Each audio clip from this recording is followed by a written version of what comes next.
भाइयों और बहनों, राष्ट्रपति जी ने आपातकाल की घोषणा की है।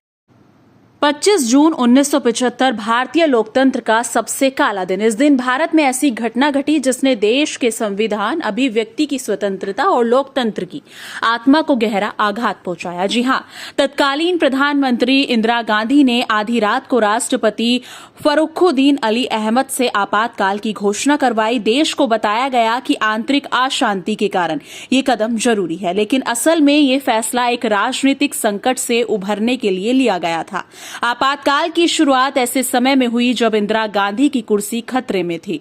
इलाहाबाद हाईकोर्ट ने उनके चुनाव को रद्द कर दिया था और विपक्षी नेता जयप्रकाश नारायण के नेतृत्व में एक विशाल जन आंदोलन खड़ा हो गया था।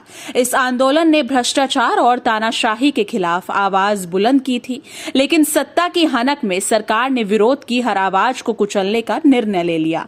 आपातकाल लगने के बाद देश भर में बड़े पैमानों पर गिरफ्तारियां हुई। जयप्रकाश नारायण, अटल बिहारी वाजपेयी, लाल कृष्ण आडवाणी, मोरारजी देसाई जैसे तमाम बड़े नेता जेल में डाल दिए गए। अखबारों पर सेंसरशिप लागू हो गई। कोई भी खबर सरकार की मंजूरी के बिना छप ही नहीं सकी थी। आम नागरिकों की व्यक्तिगत स्वतंत्रता पर ताला जड़ दिया गया। पुलिस को बिना वारंट के गिरफ्तार का अधिकार मिल गया और अदालतों की भूमिका सीमित कर दी गई। सरकार ने इसे अनुशासन का पर्व कहा, लेकिन असल में लोकतंत्र का गला घोटने जैसा था।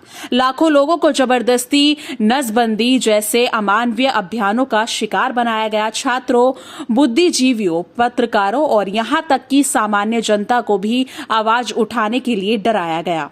लेकिन ये भी सच है कि अंधकार चाहे कितना भी गहरा हो, सुबह जरूर होती है।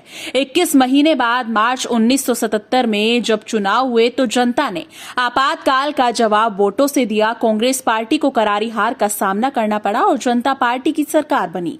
ये भारतीय लोकतंत्र की ताकत थी कि जनता ने ये जता दिया कि तानाशाही लंबे समय तक नहीं टिक सकती। आज जब हम 25 जून की ओर देखते हैं तो ये दिन हमें याद दिलाता है कि लोकतंत्र एक संवेदनशील और जिम्मेदार व्यवस्था है। हमें इसे मूल्यों की रक्षा करनी होगी, अभिव्यक्ति की स्वतंत्रता को जिंदा रखना होगा और ये कभी नहीं भूलना होगा कि सत्ता कितनी भी बड़ी क्यों ना हो, जनता ही असली मालिक है।